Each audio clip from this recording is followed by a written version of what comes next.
Pronto, vamos lá. Vamos lá. Hoje o nosso devocional, nosso bate-papo, hoje dia 26 de dezembro de 2024, é sobre empatia. Eu estava no Leroy Merlin, agora há pouco aqui, fui buscar uma placa lá, por escritório que a gente está montando lá no Espaço Solidário, e eu parei com a van e peguei a placa, uma placa grande de 2,5 metros de comprimento, e aí fui colocar ela atrás da van. Só que sozinho você não consegue, não tem jeito assim para você dobrar, enfim, você fica sem jeito para colocar ela sozinho. Em duas pessoas é muito simples, cada um pega numa ponta, pô, encaixou ali e acabou. E eu lá, tentando colocar aqui, tentando ali, tudo que coloco no chão e vai para não estragar ela também, aquele negócio todo. E de repente eu olho assim, tinha um senhor atrás assim na calçada, na frente da loja, um outro rapaz mais jovem, os dois parados assim, olhando. Eu me arrebentando, me matando para tentar conseguir colocar essa desgrama dessa placa aí na van, e os dois olhando. E não precisava de força, é questão de jeito apenas, mas tem que ser duas pessoas, porque é muito grande, ela é comprida. E eles olhando ali, e eu tive que colocar as duas placas sozinho e eles olhando. Aí eu parei assim, fiquei olhando para eles, fiz assim. Meu Deus do céu, em que situação que o ser humano tá. A situação que o ser humano se encontra. As pessoas veem alguém precisando e elas ficam olhando para essa pessoa precisando. E aí vem aquele negócio, mas você precisa, você pede ajuda se você precisar realmente, tal. Não falou nada, né? Uma coisa é a pessoa pedir ajuda, outra coisa é nós termos sensibilidade. E empatia tem a ver com isso. E é sobre isso que eu quero bater um papo com você agora pela manhã. Porque nós somos alvos de um mundo que não é empático a todo momento. O que significa um mundo que não é empático?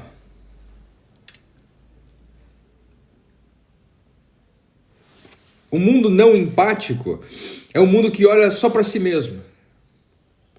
O mundo que não é empático é um mundo que até ajuda. Porque aí é que está o engano do negócio. E ninguém te explicou isso. Ninguém te explicou o que eu vou te dizer agora aqui. Você nunca ouviu o que eu vou dizer agora aqui. Pessoas que não são empáticas, elas também ajudam as outras pessoas. Só que ela não faz o que a Isabel falou aqui agora. Ela não se coloca no lugar do outro. Ela não se projeta na vida do outro. E se projetar na vida do outro, se colocar na vida do outro, tem a ver com eu entender o contexto do outro.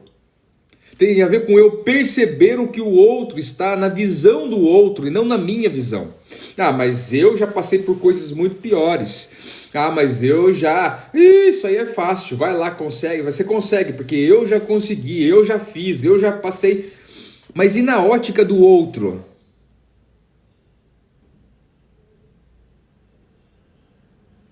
Esse é o ponto.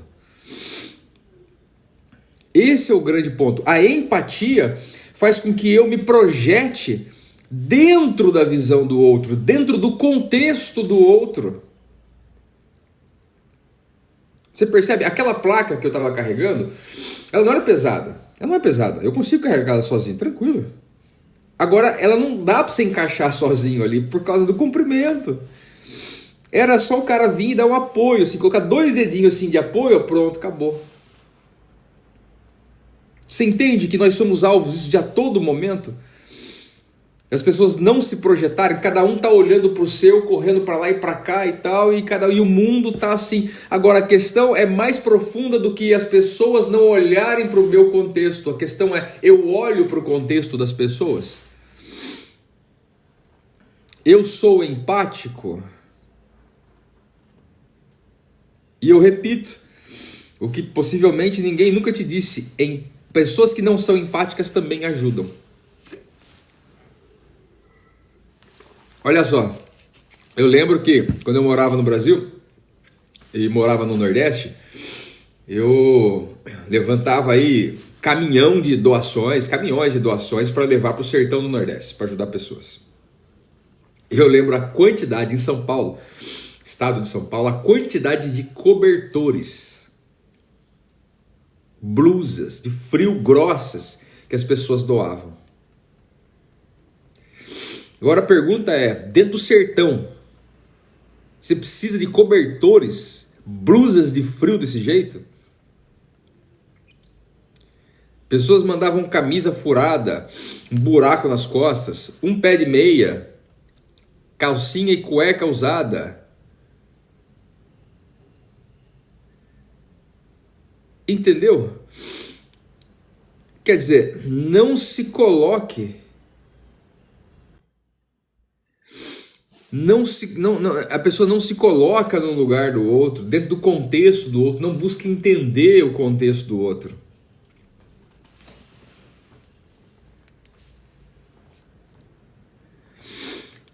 Esse é o mundo que a gente vive.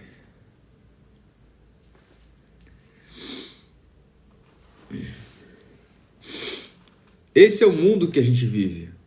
Um mundo que não se ocupa com aquilo que acontece ao seu redor, somente consigo mesmo. Agora, quando a gente não faz isso, a gente não está cuidando de nós mesmos.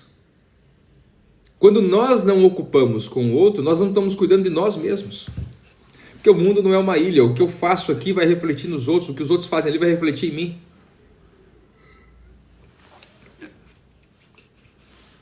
Olha a geração de hoje como é que tá. Muito se fala, essa geração não vale nada. Então realmente essa geração aqui, meu Deus do céu. Olha, mas a pergunta que eu faço é, e a geração passada, o que fez para formar uma geração boa agora? Esse é o ponto. Vamos lá. Vamos ver a geração passada aí, ó. Parte da minha geração aí, vamos ver. Fala-se muito sobre a questão de mães solteiras, mães com muitos filhos, que os pais abandonaram e tal. Mas qual é a quantidade de mulheres que ficam grávidas no carnaval, por exemplo, e nem sabe quem é o pai? Você sabe a quantidade que isso acontece? Você sabia que no exército brasileiro, a maior parte daqueles que são alistados lá, eles são nascidos mais ou menos em novembro? Por que será? Por causa do carnaval. Gravidou no carnaval, nasce em novembro, mais ou menos. Quer dizer, o que a nossa geração faz está refletindo na geração que está nascendo agora. A geração de jovens e adolescentes que nós temos agora. E assim vai, não tem como a gente não colher isso. Então empatia não tem a ver com o outro simplesmente. Empatia tem a ver comigo. E tem a ver comigo de maneira muito mais profunda do que eu colher alguma coisa daqui a pouco. Tem a ver com o meu caráter. Quando eu sou empático, isso fala a meu respeito. Quer ver só?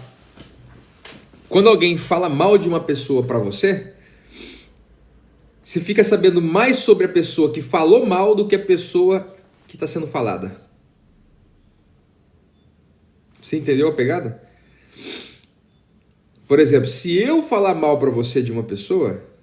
Aliás, se você falar mal de uma pessoa para alguém, esse alguém vai estar sabendo mais sobre você nesse exato momento do que de quem está falando mal. Entende? Entende que empatia tem a ver com um caráter. Tem a ver com o nosso caráter, tem a ver com realmente quem somos. É empatia. Às vezes a gente... Olha só o que eu vou dizer agora. Outra coisa que ninguém te avisou. E ninguém te ajudou, eu ensino isso num treinamento que eu dou sobre ajuda, sobre projetos sociais, humanitários, sobre ajuda. Às vezes, ser empático tem a ver com não ajudar.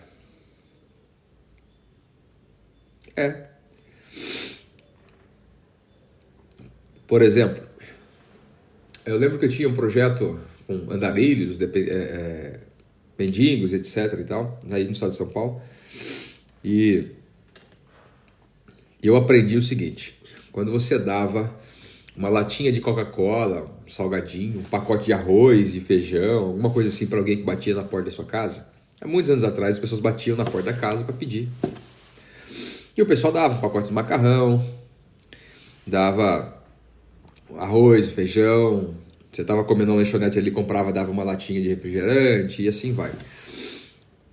E eu aprendi na época que uma boa porcentagem, quer dizer, muitas pessoas que pediam, na verdade, eles vendiam isso para comprar droga. Então, como é que eu fazia se eu fosse doar alguma coisa ali? Eu abria o saco de feijão, colocava num outro saquinho, amarrava e entregava. Aí não tinha como vender. Se eu fosse dar, por exemplo, uma latinha de refrigerante, estava numa lanchonete comendo alguma coisa. O cara pediu, tá bom, vou dar aqui, ó. Eu lá abria a latinha, metia um canudo ali e dava. Ou colocava no copo e dava. Eu não dava nada fechado. Então, o que eu aprendi com isso? Que nem sempre ajudar é ser empático. Nem sempre dar aquilo que a pessoa diz que precisa é ajudar a pessoa realmente. Então, ser empático tem a ver com eu me projetar para a vida do outro, para compreender o que está acontecendo. E se eu percebo que o que está acontecendo é ele querer fazer, de alguma forma, me usar para fazer dinheiro, para usar droga, eu não vou fazer assim, ó.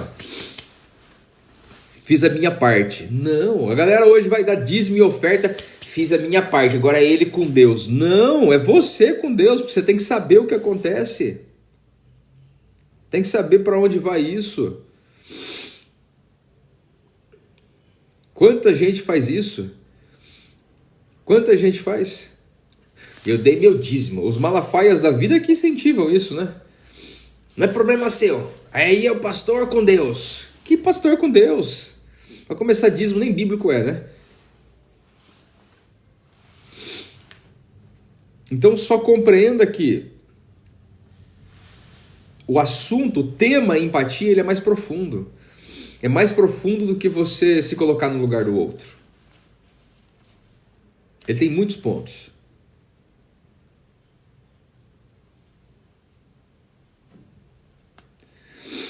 Nós precisamos nos projetar, compreender o contexto.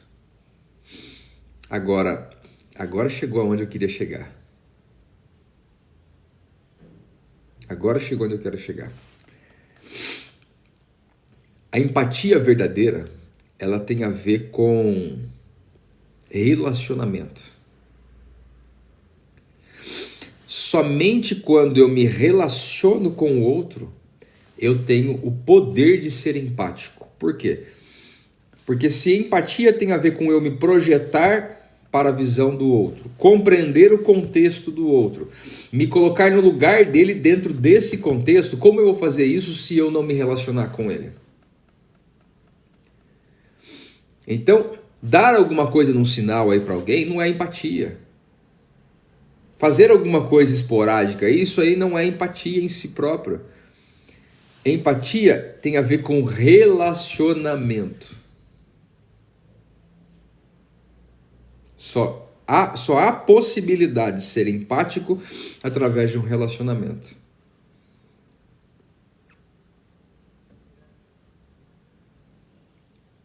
Por exemplo, no lugar que eu estava há pouco aí, aqueles dois homens que ficaram olhando, eles podiam perguntar para mim: o senhor está precisando de ajuda para alguma coisa? Eu vi aí que eu sei que essa placa ela não é pesada, mas está precisando. Eu ia dizer assim: olha, só preciso de um apoio aqui só para eu levantar ela, porque sozinho é mais complicado fazer. Entendeu? Aí eles iam se relacionar comigo, iam compreender o que acontece, aí poderiam ser empáticos. Só que a pergunta é: nós queremos nos relacionar com as pessoas? Ou a gente quer tirar um peso na nossa consciência, ajudando, fazendo alguma coisa? Essa é uma pergunta que nós temos que responder, meus queridos ajudadores. Eu sou o Everton Lopes, esse daqui é o nosso Clube 707, todas as manhãs, 7h07 da manhã, eu estou ao vivo aqui trazendo um devocional, uma reflexão e provocando você para que você desenvolva uma vida espiritual e emocional saudável, equilibrada, forte, mas transforme tudo isso em ajuda para o outro, em benefício para o próximo, em socorro para aqueles que estão perdidos, em graça, enfim, transforme tudo isso em ajuda. Por isso somos ajudadores. Entendemos que o nosso propósito de vida vai muito além de nós, muito além daquilo que a gente faz para a nossa vida aqui no dia a dia. Maravilha? Então eu ajudo você e você ajuda outras pessoas também. É assim que funciona. Então essa reflexão de hoje, você pode ajudar pelo menos uma pessoa. Se você ensinar, entender o que é empatia de verdade, ensinar uma pessoa hoje o que é empatia de verdade, uau, agora só dá para fazer isso se relacionando. Se não se relacionar, não tem como. É impossível. Entende? Ó, eu vou dar um exemplo aqui em relação a pais e filhos. O que os pais atuais fazem? Os pais atuais, pai e mãe, eles são carentes. Carentes de atenção, eles são carentes de carinho, eles são carentes, emocionalmente carentes. Então, como os filhos estão ali juntos, o que eles procuram fazer? Eles procuram manter uma relação com seus filhos que supra essa carência. Então eles dão isso, dão aquilo. Eles fazem o que for necessário para que os filhos possam, em contrapartida, dar um certo carinho, dar um certo elogio, dar um abraço, dar um beijo, pela carência que eles têm. Então eles não fazem o que é bom para os filhos viverem, serem preparados para a vida, crescerem, desenvolverem. Eles fazem o que é bom para eles receberem o que falta pela sua carência. Perceba como os pais fazem hoje. O filho gosta do quê? De videogame? Ah, então vamos dar um videogame. Ele não quer comer, ele quer jogar videogame. Então vai jogar videogame. Ele quer ficar no celular. Ah, então ele vai ficar no celular ali, então. Então a gente faz, os pais fazem hoje o que é necessário para que a carência deles sejam supridas. E não o que é necessário para formar o caráter, para ajudar a entender o temperamento dos filhos, a formação da personalidade deles, da espiritualidade deles. Perceba que aconteceu alguma coisa na escola, os pais já têm que ir lá brigar com todo mundo. Por quê? Porque meu filho, quem fez isso com meu filho, que chamou a atenção do meu filho, etc. Entende? Olha onde entra a empatia aí. Eu me coloco no lugar do meu filho, dentro do contexto dele, o que é necessário realmente para ele. Às vezes o que é necessário é o castigo, às vezes o que é necessário é chamar de atenção, às vezes o que é necessário é uma peia, como se diz, às vezes o que é necessário é que realmente ele sofra as consequências daquilo que ele está fazendo de errado. Às vezes quando eu estou na reunião, na escola, por exemplo, eu falo, chame atenção. Não deixe barato, não. Se desrespeitar e fizer alguma coisa, chame atenção mesmo. Pegue leve, não seja desrespeitoso. Não bata, não toque. Mas chame atenção. Com certeza. É necessário colocar de castigo? Coloque de castigo. É necessário dar uma vermelha? Dê nota vermelha.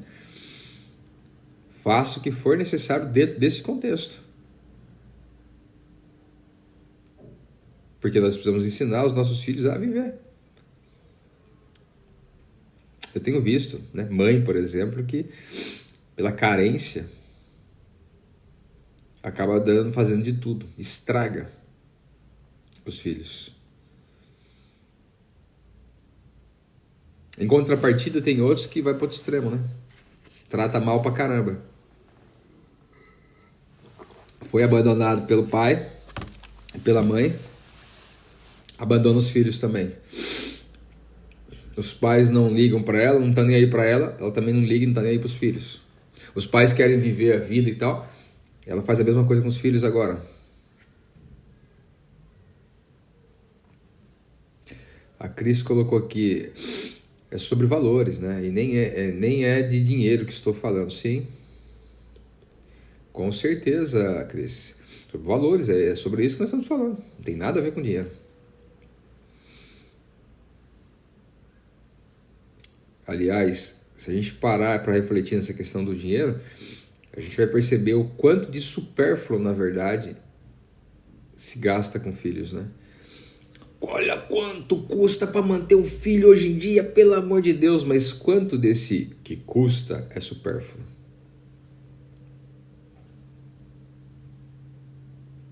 Ontem, conversando com a minha filha, ela tá falando, falando de tal, ganhou um iPhone 13 da mãe, dos pais, né? A mãe do pai. Ganhou um iPhone 13 e tal. Aí eu fico pensando, não há problema nenhum em usar o iPhone 13, a questão não é essa. A questão é, pra quê? Só essa pergunta, é pra quê? Ela mexe com isso? Eu não dei um iPhone 13, nem 12, nem 11 para minha filha, por enquanto. No futuro, se ela precisar. Mas ela mexe com essa questão de arte e tudo, me ajuda em fazer coisas e tal. Então, para ela seria uma boa ferramenta de trabalho. Mas a pergunta é, para quê? Essa menina ganhou isso, mas para quê? O que isso contribui para a vida dela? Você entendeu? A forma que está sendo criada. O pai e a mãe ficam ausentes o dia todo, todo. Se encontram um pedacinho da noite, mas aí a gente fica fazendo o quê?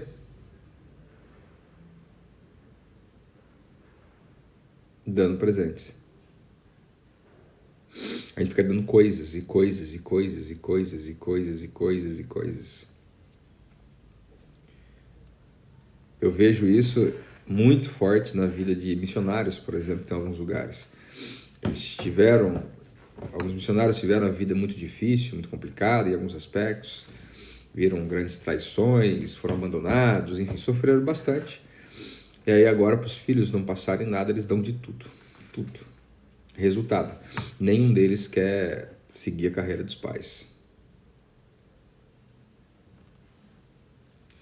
Porque eles não aprenderam também a ter dores, não aprenderam a lutar, não aprenderam a ter sabedoria e, acima de tudo, não aprenderam a ter um relacionamento com Deus. Aí a pergunta que eu faço é, você ora com seus filhos todos os dias? Você ensina sobre Deus, sobre Jesus? Você ensina a Bíblia para os seus filhos? Você para e conversa sobre os assuntos da vida realmente com seus filhos? Senta e bate papo e conversa, troca ideia, ouve, fala, aconselha.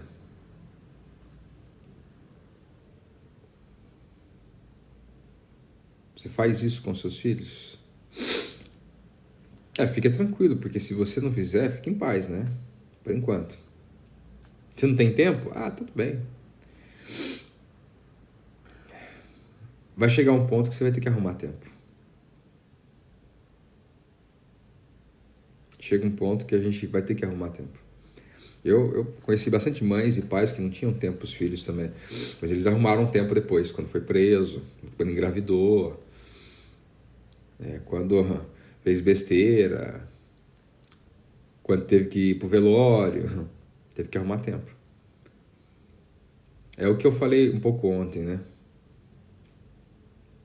Eu falei um pouco ontem a respeito disso. A gente não arruma tempo para nos relacionar com as pessoas quando estão vivas. Aí quando morre, a gente pede até dispensa do trabalho para ir no velório. Isso é uma hipocrisia, gente. Se você não se relacionou com a pessoa em vida, você vai pedir dispensa de trabalho. Viajar, tem gente que nunca viajou para fazer uma visita em vida. E depois vai querer fazer viagem para ir pro velório, pro enterro.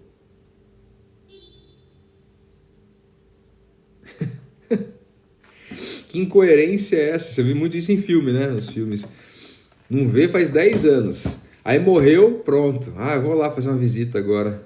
Vou pro velório, falar algumas palavras. Se você não é capaz de ter tempo para mim em vida, por favor, em morte, esqueça que eu existi. Não vá no velório, não vai. Aliás, se eu morresse hoje, eu não queria nem que existisse velório. Queima e joga cinzas aí.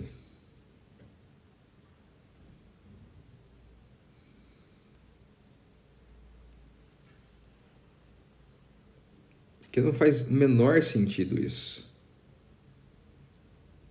Eu vi já filhos que não viam mãe ou pai há muito tempo. Aí a mãe morreu. O pai morreu. Aí lá pro velório. Aí chora.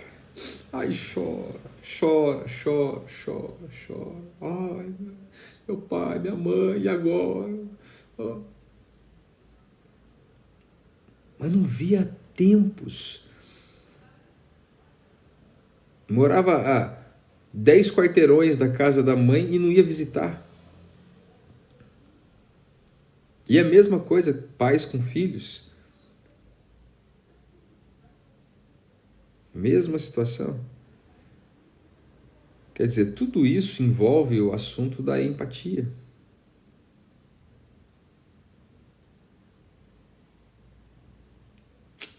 A gente precisa trabalhar o nosso coração para a gente melhorar mais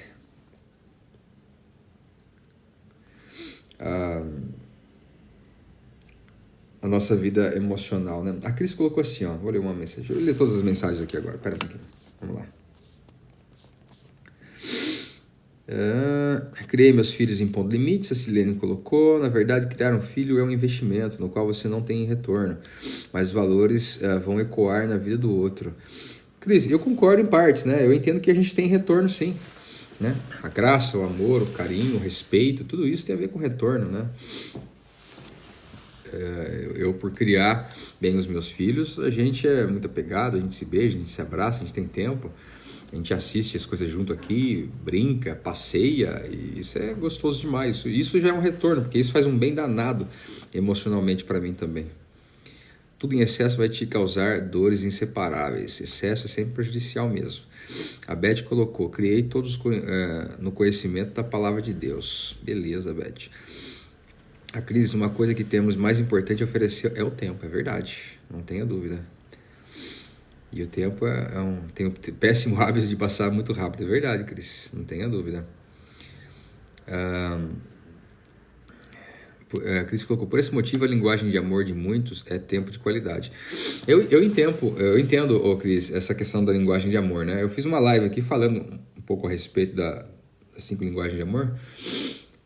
E eu, particularmente, eu sou um crítico em relação a como as pessoas leem esse livro, né? E entendem esses textos aí da linguagem de amor.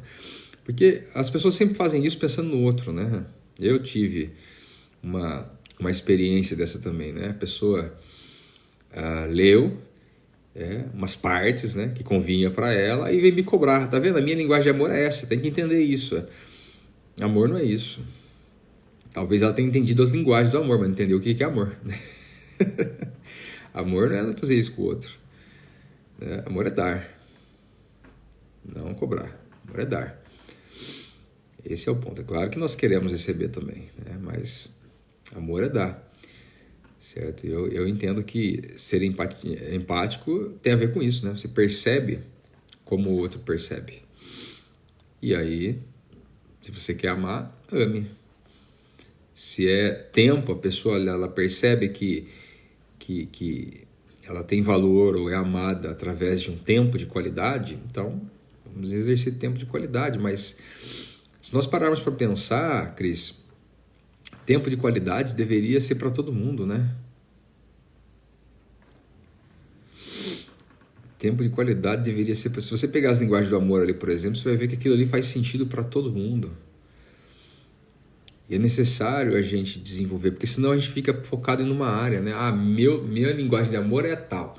Minha linguagem de amor é receber presente. Então eu gosto de dar presente e receber presente e tal. Aí deixa o tempo de qualidade de fora. E como é que você vai desenvolver um relacionamento com uma pessoa sem tempo de qualidade? Você entende que, se a gente aprofundar um pouco mais nesse contexto, a gente vai ver que toda segmentação não é legal. Essas segmentações emocionais, elas não são legais. Elas não são legais. Quando você segmenta vida espiritual e emocional, não é legal. Isso não é bom. Isso não é bom. Quando você coloca em escalas de prioridade, né? O que é prioridade? Primeiro Deus, depois família e tal. Isso não é legal. toda essa segmentação, essas escalas que as pessoas fazem, né? Então, a psicologia de hoje em dia, no conceito que eu tenho, é muito furado. É muito furado. Porque todo momento a gente tem que escolher entre isso e aquilo. Todo momento a gente tem que segmentar isso daquilo. E aí a gente não consegue administrar tudo que acontece, porque o mundo real não segmenta porra nenhuma. Desculpa a expressão. Desculpa a expressão, tá bom, pessoal? O mundo real não faz essas segmentações. A hora que você está naquele momento ali que a batata está assando, não tem esse negócio de ficar as escalas de valores. Por isso que é importante a gente aprender a equilibrar nosso mundo interior para responder da forma correta quando as situações acontecem. É por isso que existe no Brasil, olha só, olha como cresce. Tudo isso que eu estou falando para você que eu sou contra aqui, olha como cresce absurdamente no Brasil hoje em dia. Olha como cresce absurdamente. Todo mundo, você liga a internet toda hora falando, é isso, é aquilo e tal, blá, blá, blá, blá, blá, blá, blá, toda hora. Melhorou? O Brasil está melhorando? É o país mais ansioso do mundo. O terceiro em depressão e o nono em suicídio. Melhorou o país? Não. Melhorou a qualidade da igreja, pelo menos no país? Não. Quer dizer, isso não está certo. Porque a gente está criando pessoas imaturas que a todo momento estão segmentando tudo. Não, porque a minha linguagem de amor é essa. Aí o outro, porque primeiro o marido, depois os filhos. Escala de valores. Ok? Aí o outro fala, não, primeiro é Deus, depois a família. Aí o outro vai falar, meu Deus do céu, até quando? Essa infantilidade emocional. O adulto é diferente da criança. A criança tem que escolher ou esse ou esse. O adulto não, ele vai equilibrar. Ele vai analisar circunstâncias e situações para ver o que ele precisa fazer primeiro naquele momento, diante daquela circunstância, ou fazer depois. Esse é o adulto. Entendeu? A vida adulta é diferente. Por isso que você vê hoje aí pessoas de 30 anos de idade imaturas. Porque não quero, porque não gosto. Meu Deus do céu. Precisamos tomar uma postura diferente, tratar diferente o nosso coração. Nós precisamos tomar um posicionamento agora, a partir de agora, de tratar aquilo que existe dentro de nós. Porque se nós queremos deixar um legado, se nós queremos mudar nossa história para marcar a vida das pessoas ao nosso redor, se nós queremos fazer valer a pena a vida que nós estamos, precisamos começar a tratar aqui dentro, equilibrar aqui dentro. Precisamos realmente entender como é que funciona isso aqui, para a partir daqui as coisas acontecerem. A Valquíria colocando, eu tenho depressão e ansiedade. Você tem, Valquíria, mas você pode não ter. Você pode não ter. É uma questão que você é que tem que decidir se você vai querer continuar com isso ou não. Se você decidir que não vai querer, então vai ter que tomar algumas posturas diferentes. Eu já contei para vocês aqui que algumas coisas que eu passei esse ano aqui, o pior ano da minha vida. Ano mais difícil, complexo, meu Deus do céu. Que ano? É aqueles que você quer deletar. Coisas assim tenebrosas. Tenebrosas. Algumas pessoas que estão aqui estão acompanhando, o pessoal da minha equipe está acompanhando e tal. Coisas tenebrosas. E olha que não sabe nem da metade ainda, né? Mas o que nós precisamos é tomar uma decisão de sair disso. Depressão tem cura? Claro. É óbvio que tem cura. Agora, se ela for fisiológica, tem tratamento. Porque depressão, às vezes, ela é fisiológica, né? Há uma disfunção no seu cérebro, a não produção de certas substâncias, por exemplo. Então, você vai medicar para produzir as substâncias e vai seguir a vida. E por aí vai. Agora, se a aquisição dela, o efeito pode ser a depressão, mas se a causa dela ela é traumas, questões psicológicas, etc., Cura. No mínimo você vai tratar e viver bem, no mínimo. Se for fisiológico. Mas se não, cura. O cérebro é plástico, exatamente. Já falei algumas vezes aqui, Cris, sobre a plasticidade do nosso cérebro. É espetacular isso. É espetacular. A Valkyria pergunta como.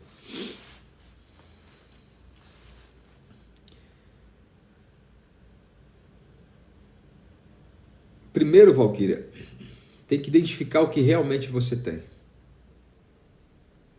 Primeira coisa, quando a pessoa fala para mim assim, eu estou com depressão, ansiedade, etc. Primeira coisa, vá no psiquiatra e faça exames. Exames.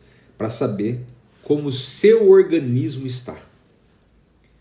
Entendeu como o seu organismo está? Quer dizer, está produzindo a substância necessária? Porque tem gente que está em depressão, ou sintomas de depressão, por falta de certas vitaminas. Sabia que acontece isso? Então primeiro tem que entender essa máquina, como é que ela está? Entendeu? Está tudo ok? Tudo certo? Então é o segundo passo agora. Então agora é tratar realmente a questão psicológica e espiritual. E você pode fazer isso aí através de terapia. Eu sou psicoterapeuta, eu atendo pessoas online, por exemplo. Eu tenho um programa chamado Programa 5, onde a gente estabelece alguns objetivos e a gente cai para dentro para fazer o quê? Alcançar esses objetivos. E geralmente a gente tem aí 100% ou 99% de resultados positivos. Ok? Segundo tem a questão da terapia. Segundo tem pessoas que quando recebem as ferramentas corretas, elas mesmas começam a meditar, estudar, etc. Por exemplo, eu tenho aqui alguns cursos e programas e tal, que as pessoas entram e elas aprendem as ferramentas corretas, vão colocando em prática e pronto. Então existem dois caminhos depois que você verificou como é que está a questão física. É muito importante a questão física. Vocês não têm noção da quantidade de pessoas que estão passando por situações assim, porque estão com um problema físico, gente. Mas aí você vai no psicólogo, vai no médico, todo mundo fala depressão, ansiedade, depressão, ansiedade. Virou a modinha do TDAH no Brasil, né? TDAH.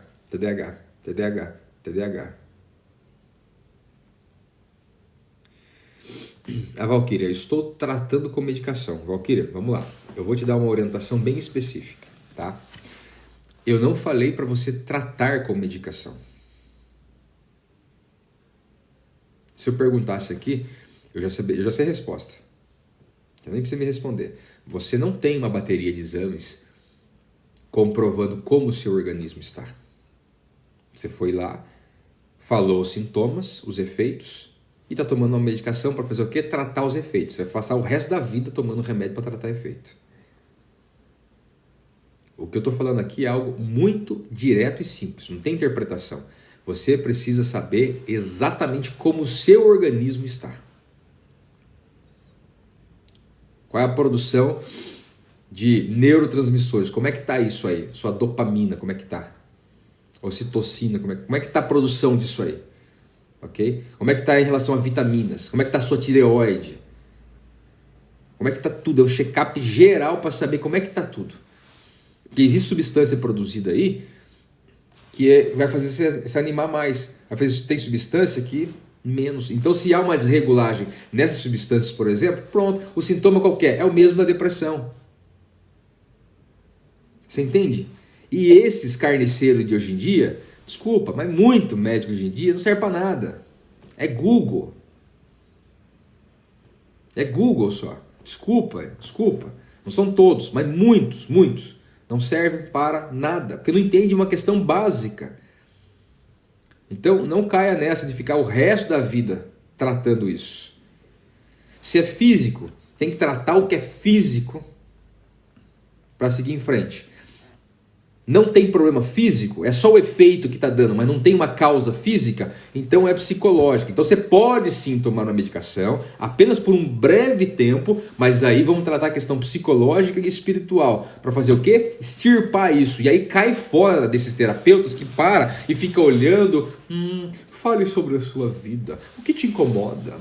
O que está aí? Fica ali. Uma sessão, 2, 6 meses, 1 ano, 2 meses, ele tem que ter objetivos. Quais objetivos que temos? Isso, então vamos tratar isso, vamos exterminar isso. Tem traumas, tá? Vamos descobrir isso, vamos cavar então. Eu sou psicanalista, por exemplo, vamos cavar isso aí, vamos descobrir da onde isso vem na sua infância, da onde isso vem na sua vida, na sua história, pra gente tratar isso. E tem coisa que a gente vai saber lidar, tem coisa que nós vamos exterminar. Enfim. Então, esse é o melhor conselho para quem quer realmente viver uma vida diferente. Agora, no início do ano, a gente vai abrir para vocês aqui o programa 5 novamente. A gente estava com as entradas encerradas, agora a gente vai abrir. O programa 5 é um programa de tratamento espiritual e psicológico, onde eu atendo, faço aqui online, uma plataforma fechada, a gente conversa, dialoga, eu entendo a sua história e vamos tratar como é necessário. Mas aí com objetivos práticos, porque eu preciso ajudar você a transformar a sua vida. Eu tô aqui na internet para isso. A Valkyrie colocou, é complicado. É mais complicado que viver em depressão e ansiedade?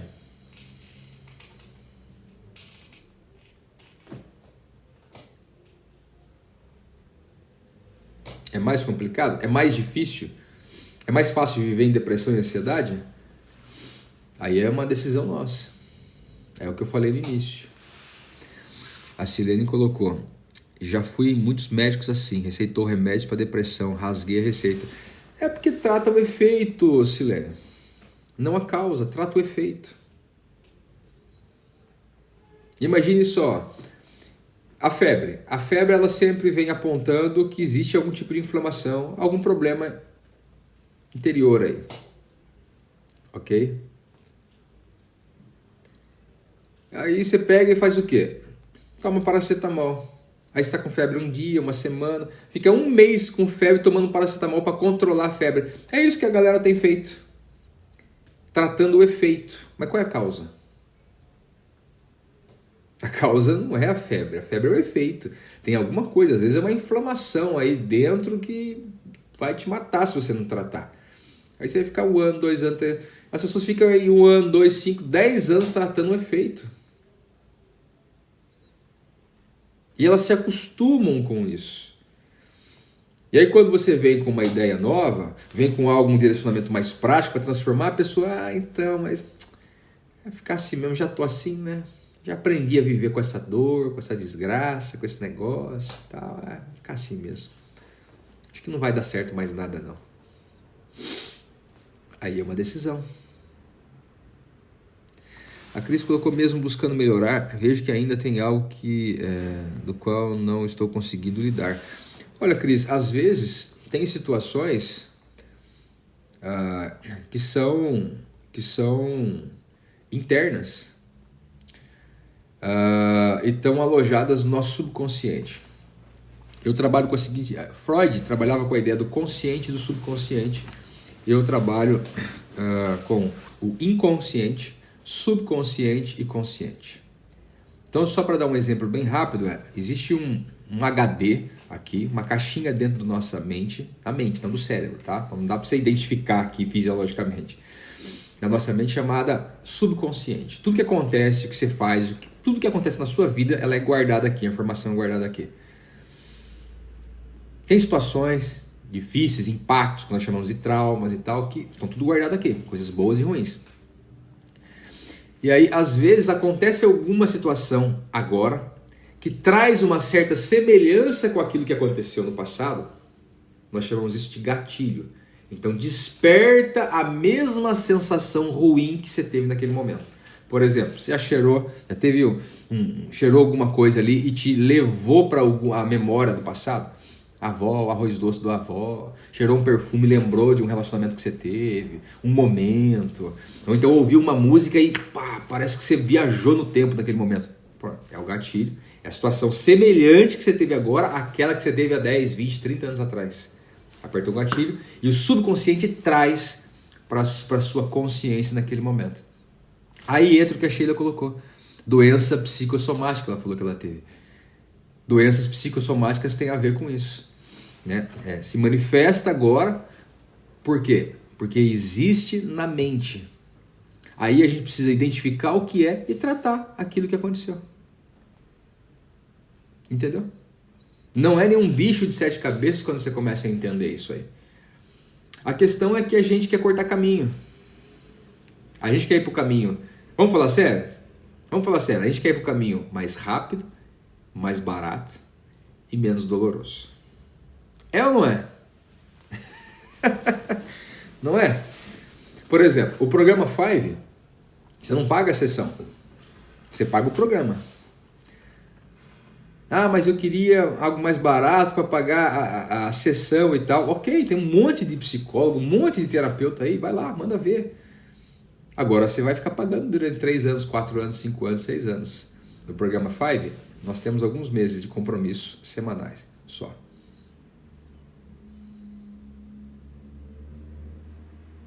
E nós temos objetivos claros. Mas a gente quer as coisas rápidas, sem dor, sem envolvimento.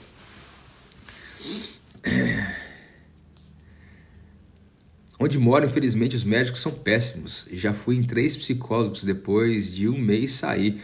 Olha, não é só aí não, viu, Silene? Até aqui em Portugal o negócio tá assim também, infelizmente, viu?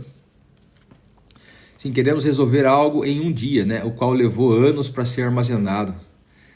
É verdade, Cris. É verdade. A gente quer acabar em um dia, né? O que às vezes demora 30 anos ali e a gente em um dia quer.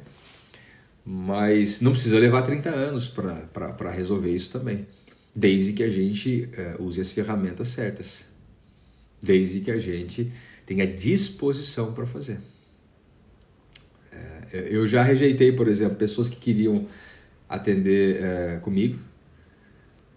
Eu já rejeitei pessoas que queriam só, porque eu quero, porque eu gosto e quero ser ouvida. Falei para ela, casa. Uma amiga. Eu só quero ser ouvida. Casa, mas não comigo. Tá bom? Né? Arruma uma amiga aí, uma colega. Faz uma live. Faz uma live. Você vai ser ouvida. Entendeu? Aqui, ó. Só eu tô falando aqui, ó. Pronto. É só eu colocar mudo aqui, por exemplo. Pronto. Agora, você quer transformar a vida? Opa, peraí. Então eu vou te ajudar. Quer mudar a sua história de vida? Então vamos lá, vou te ajudar.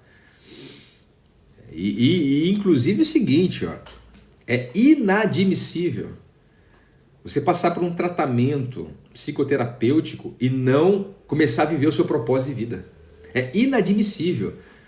Porque eu não vou te ajudar a se libertar da depressão simplesmente. Não pode ser só isso.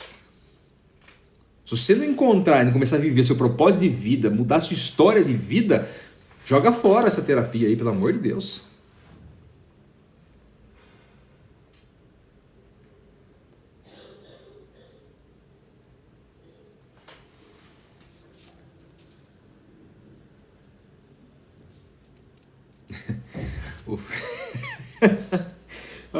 Eu vou ler um comentário que tá aqui agora, ô Cris, aí você pegou pesado.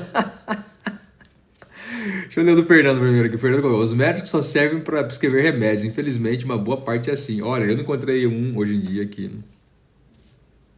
A Cris colocou, Kaká, que conselho é esse, rapaz? Casar é bom, mas se tiver a oportunidade de morrer queimado, não desperdice, é menos doloroso.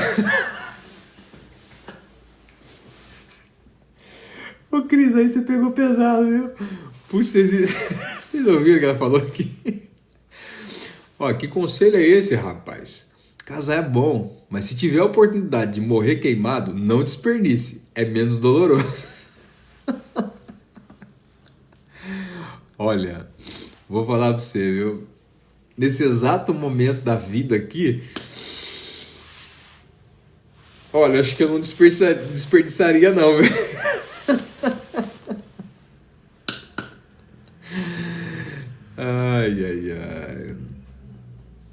Jesus amado.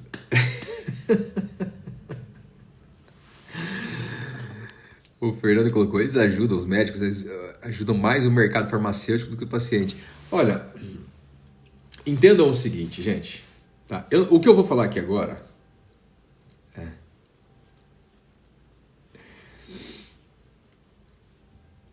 ela te seguiu o conselho e te viu que foi furada. A Sheila colocou. Ô Sheila, não consegui entender sua frase não, escreve de novo. Olha só, o que eu vou falar aqui não é generalizando, tá bom? Mas entenda como é que funciona esse mercado hoje em dia. A de empatia, a gente chegou aqui agora. Não é generalizando, tá? Vou repetir, não é generalizando. Não são todos assim. Há muita gente boa, há muita gente séria, bom caráter, enfim. O que nós precisamos entender é que existe um mercado de terapeutas e médicos e tal, né? Psicólogos, médicos, que eles recebem por sessão. Cobram até mais barato às vezes. Só que se eu cobro por sessão assim, dessa forma, isso significa que para eu ganhar mais, para eu fazer mais dinheiro, eu preciso fazer mais sessões. E para eu fazer mais sessões, eu preciso ter mais tempo. E para eu ter mais tempo, eu preciso agilizar as minhas sessões. E para eu agilizar as minhas sessões, eu preciso... Aí eu não vou falar a palavra. Entendeu? Essa é uma problemática que acontece hoje em dia. Vamos lá, rapidão. O que você está pensando? É isso, aquilo, ó, é isso, aquilo, lá. Próximo. Aqui, ok, toma esse remédio, aquilo, próximo, e assim vai. Entendeu? Entendeu como é que funciona? A gente tem que tomar cuidado com isso. Leve a sério você. Leve a sério você. A Sheila colocou a frase novamente. Ela deve ter seguido o conselho de casar e viu que foi furada. Pois bem, Sheila, me parece que sim, viu? É verdade. Me parece que sim mesmo. Mas ela falou aqui, Sheila, que ela passou por um casamento tóxico, abusivo, o qual passei por todos os tipos de violência e tal. A paz do Senhor Jesus, Altamira falando, Deus abençoe, Altamira, a Luciana, bom dia, Luciana.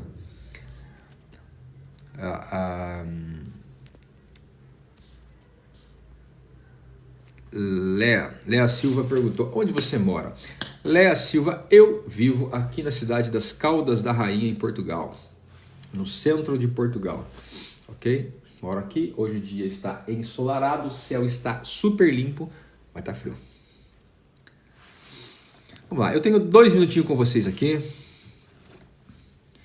e tudo que nós conversamos não é generalizado. Não dá para generalizar isso. Não são todos assim, ok? Olha, em relação a casamento, eu sou separado, ok? Tenho 2 filhos, uma adolescente e um menor. E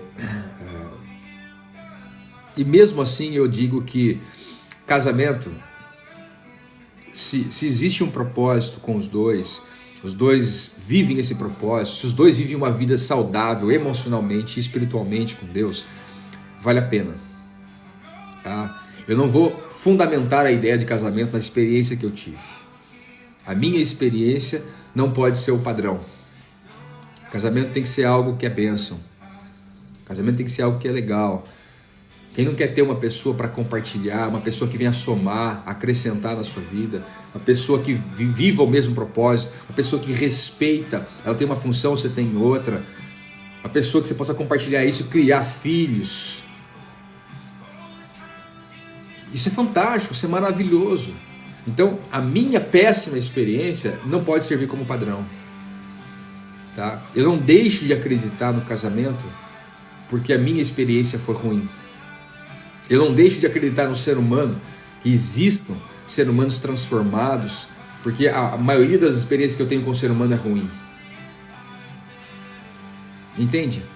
Isso é ter uma vida equilibrada emocionalmente e espiritualmente. É esse nível de equilíbrio que eu preciso te ajudar a viver e a chegar. E eu tenho péssimas experiências, mas a minha experiência não é o padrão a ser seguido. O padrão a ser seguido é o propósito que Deus tem, é a experiência que Deus projeta para que eu viva. Não são as minhas perspectivas que devem ser padronizadas para o mundo. Mas quando as perspectivas são as de Deus, tudo melhora. E eu consigo viver uma vida mais equilibrada espiritualmente e emocionalmente. Esse é o ponto. O fato de pessoas terem tido criação ruim, experiências com pais e com mães ruins, não faz com que eu não queira ser pai ou mãe. Não pode ser assim. A gente tem que aprender a quebrar esse ciclo, a quebrar essa linha ruim que foi feita. Tá? Ó, fala isso alguém que esse ano se separou. Eu me separei esse ano. E como a crise aqui, as minhas experiências foram as piores possíveis. As piores possíveis. Mas elas não são padrão. Eu ainda sou a favor de um casamento saudável, abençoado, bom, gostoso, fantástico, espetacular. E ainda entendo que o ser humano foi feito para viverem nessa conexão saudável, abençoada e abençoadora. Tá bom? Beijo no seu coração. Deus te abençoe. Eu tenho um grupo no WhatsApp que você pode entrar. Não é um grupo que fica aberto para as pessoas ficarem falando toda hora, não. Mas a gente coloca informações, eu e minha equipe, a gente coloca os links das lives, certo? Toda segunda, quarta e sexta noite eu estou aqui e todos os dias da manhã eu estou aqui. Tá bom? Todas as 7 da manhã, horário de Brasília, aí de vocês no Brasil, eu estou aqui. Tem um link na bio que você pode entrar. E se você quiser já começar a se aperfeiçoar na questão aí emocional e espiritual, eu tenho um curso chamado GPS Emocional. Tem um link na bio chamado Loja. Você clica lá e vai abrir Loja. Entra, você pode conhecer mais o GPS Emocional, fazer sentido para você. Seja muito bem-vindo. Beijo no seu coração. Deus te abençoe. Amanhã, 7 da manhã, eu estou aqui com você, se Deus quiser. E a gente se encontra lá no grupo do WhatsApp também. Valeu? Obrigado pelo elogio aí, ó. Você é muito bonito. Obrigado. Quando a gente vai ficando velho, vai ficando melhor esses elogios. Valeu. Deus abençoe, ó. Que Deus trabalhe no seu coração e eu quero ser útil na sua vida para ajudar a ser curada, restaurada, a ter um outro direcionamento de vida, porque é possível. Mesmo no meio das dores, é possível. Beijão, fica com Deus. Fui.